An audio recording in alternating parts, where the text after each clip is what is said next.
Thank you, Ministers and Chief Medical Officer, Dr. Parasram, and good morning to members of the media and to the viewing and listening public.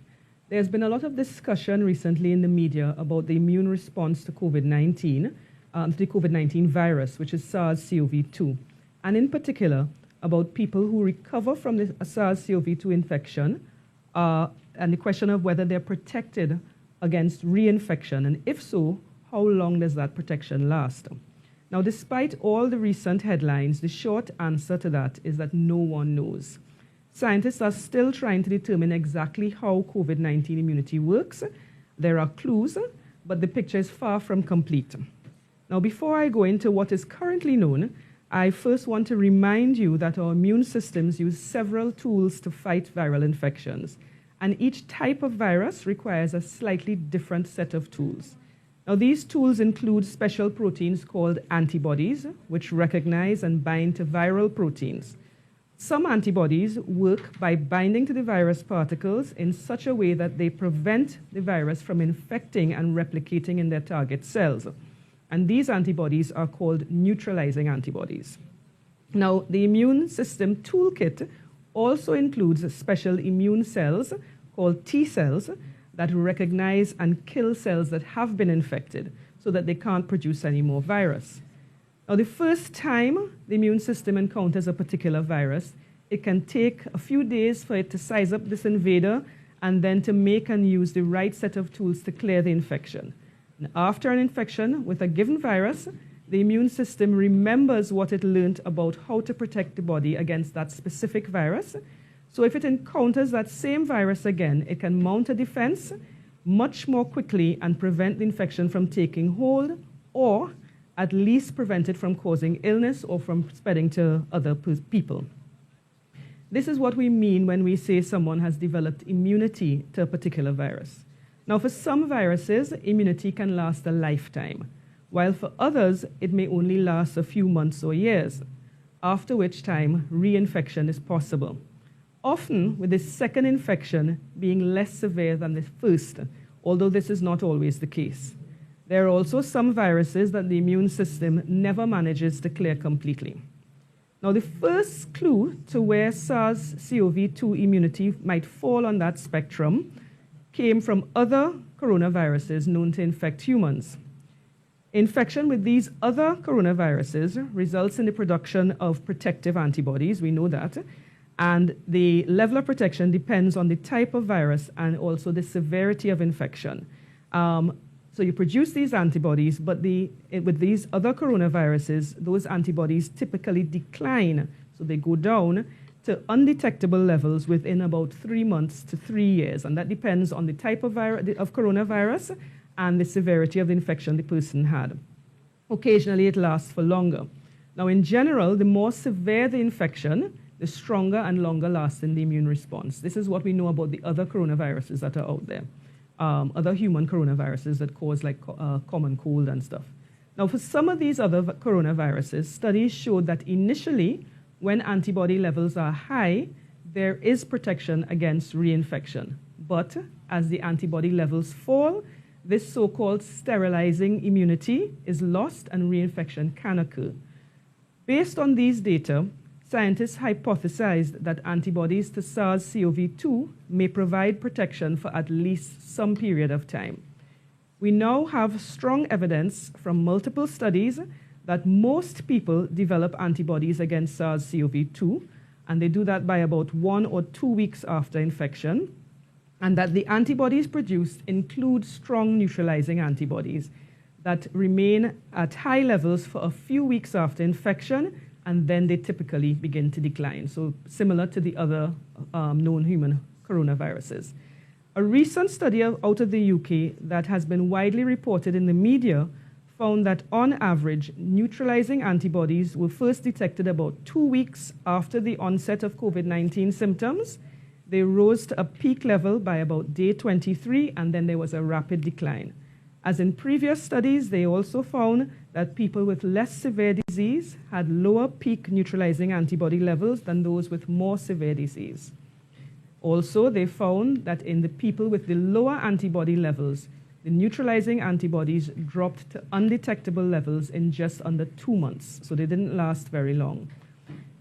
People who started off with higher neutralizing antibody levels also showed a significant decline over time, but their antibodies remained detectable at the end of the 3-month study period. So further follow-up is needed to determine if their antibodies will also eventually become undetectable. Now, many news outlets reported this study. They reported that this study confirmed that SARS-CoV-2 immunity is short-lived and that people can be reinfected within months of recovery. In fact, what the study showed, and which is also important to note that this study hasn't yet been peer-reviewed, what the study showed is that in some people, neutralizing antibodies are short-lived.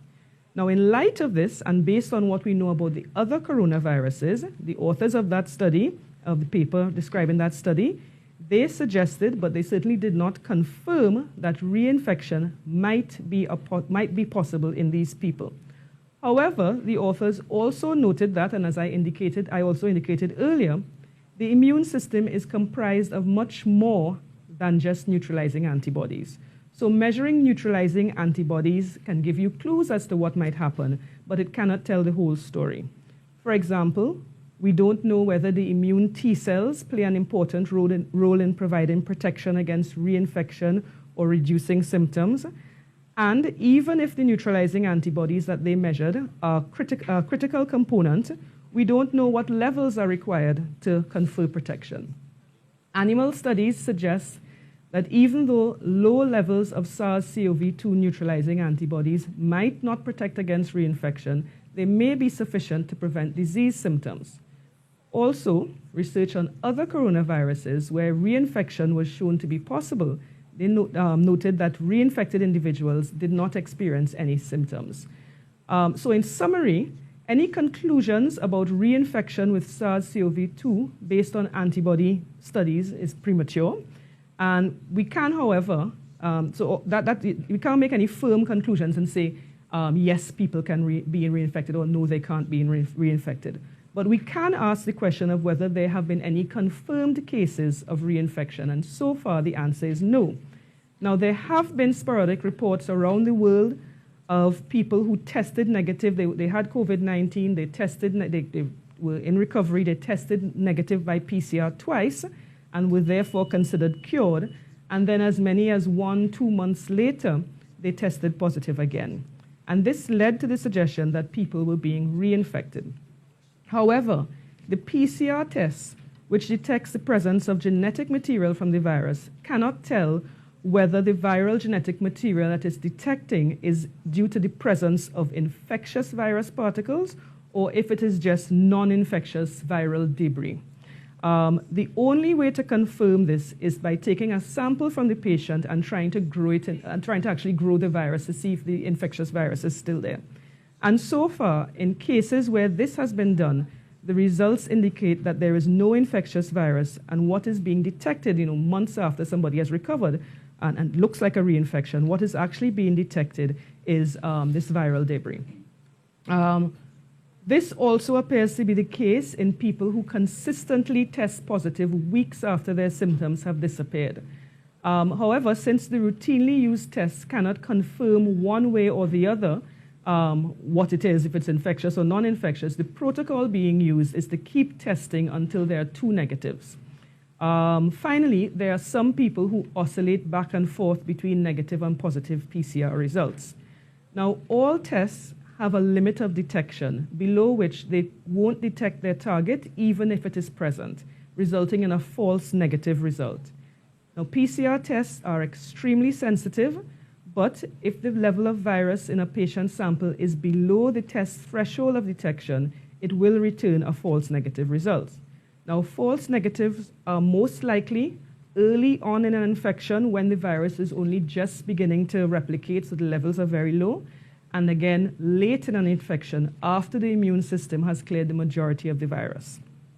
During these times, very slight variations in virus levels or in test conditions can mean that on one day you don't detect the virus and the next day when you retest, you detect it.